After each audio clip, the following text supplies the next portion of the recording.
All right, Mr. Unity is back. Just in case you missed him, President Biden delivering a Christmas message from the White House calling for peace and claiming he is concerned that America has become too divided. Take a look. I sincerely hope this holiday season will drain the poison that has infected our politics and set us against one another. I hope this Christmas season marks a fresh start for our nation, because there's so much that unites us as Americans. So much more that unites us than divides us. Our politics has gotten so angry, so mean, so partisan. And too often we see each other as enemies, not as neighbors, as Democrats or Republicans, not as fellow Americans. We become too divided. But Biden must have forgotten the past year where he fueled that division by calling Republicans a threat to democracy. This ain't your father's Republican Party. This is the MAGA Party now. Let me tell you about this ultra-MAGA agenda. It's extreme, as most MAGA things are, because this MAGA crowd is really the most extreme political organization that's existed in American history. MAGA Republicans don't just threaten our personal rights and economic security. They're a threat to our very democracy. The extreme set of MAGA Republicans has chosen to go backwards, full of anger, violence, hate, and division. Judge, I mean, this is unbelievable that the president's coming out with a Christmas message, which, by the way, I'm all about Christmas messages. But, I mean, the fact that he's talking about draining the poison, hasn't Joe Biden been the poison in politics over the last 2 years? You know, I think that the American people were so optimistic when he came into office that he would be the unifier. He would be, as he called himself, the adult in the room. The truth is that the hypocrisy in this is so potent. It is so rich.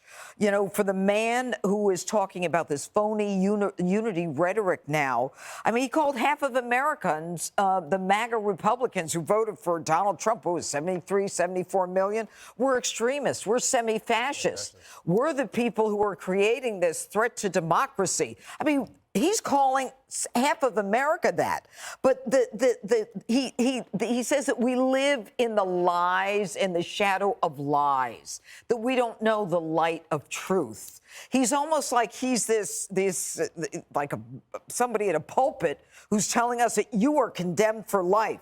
And he wants a little kindness. You know what, Mr. President, if you want some kindness, maybe you ought to extend it to those people who are coming through the border, who are dying on the way in, freezing, sleeping on the streets, don't have a blanket. You're letting them in with the open borders. You're fighting to keep the borders open, fighting in the Supreme Court, fighting in Arizona so they take those containers down. And he talks about draining the poison. He's the one who sets us against each other. He's the one who's doing this. And he says fellow human beings need to be treated with dignity. Well, how about you treat us with dignity? It's just too rich. And the unvaccinated are stupid SOBs. Right. And but I mean, so Jessica, it's interesting because I want to go to you on this. I mean, are we being too mean at Christmas? Should we give him that olive branch to go, okay, Mr. President, you're going to change your ways over the next 2 years? Merry Christmas and let bygones be bygones? I mean, sure. If you want, it would be nice. But partisans are partisans. And every president is going to make a Christmas address that sounds like that, right? Or they should. Mm-hmm. And every president wants to win elections. And right now you're winning elections by isolating a group on the other side. And it's not as broad as you're making out to be. He doesn't actually think that you're a threat to the republic. He's talking about people who deny election results. In fact, like Carrie Lake and Steve Bannon are still walking around saying that she's the governor-elect. If that was true, how does Karine Jean-Pierre have a job? She denied the 2016 election. She said it was stolen. I think it's pretty different when he's talking about people who came to the Capitol on January 6th and ran around there, and we all know what happened. Why doesn't he specify? He did. He was like, I'm talking. He clarified so many times. It bored me by the end. Listen, he was dividing the country, and now he's like, we're all peace and love, everybody at Christmas. And I think that is total hypocrisy. Fine. But Katie, I want to go to you on this because what I think, I'm sorry, I'm shutting you down. We don't have a whole lot of time. Merry Christmas.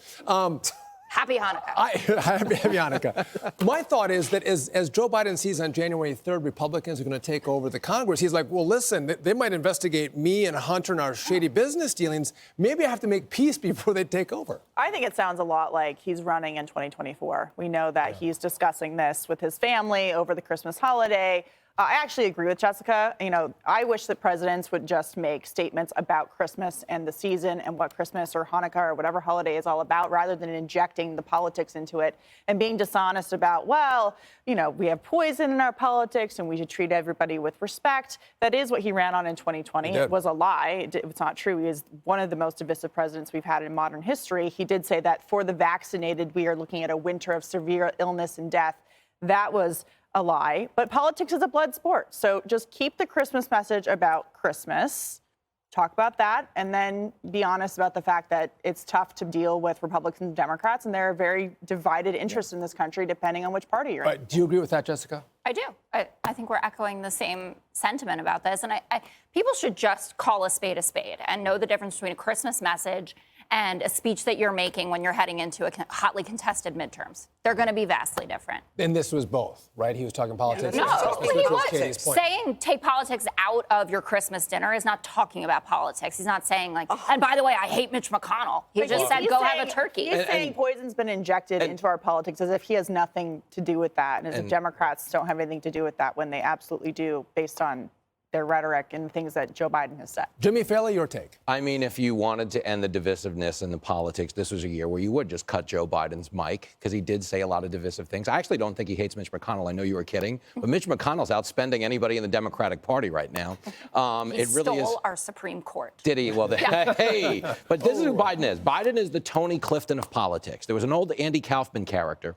He would come on stage as his alter ego, and he'd be like, all right, folks, this is a no-smoking club before the show starts. Then he would light a cigar and do his act. And everybody would be like, the nerve of this guy. And that's Biden. He's like, all right, we need unity, but the border agents are whipping Haitian migrants. Right. Not true. Pandemic of the unvaccinated. It's Jim Crow on steroids in Georgia. And that's the thing. Joe Biden lecturing us on unity is like Johnny Depp and Amber Heard lecturing us on civility, okay? Right. No one's buying it, even if they promise to forgive the loan down the road. No way. No one is buying it. I totally agree with that. All right, good discussion. Hey, Sean Hannity here. Hey, click here to subscribe to Fox News YouTube page and catch our hottest interviews and most compelling analysis. You will not get it anywhere else.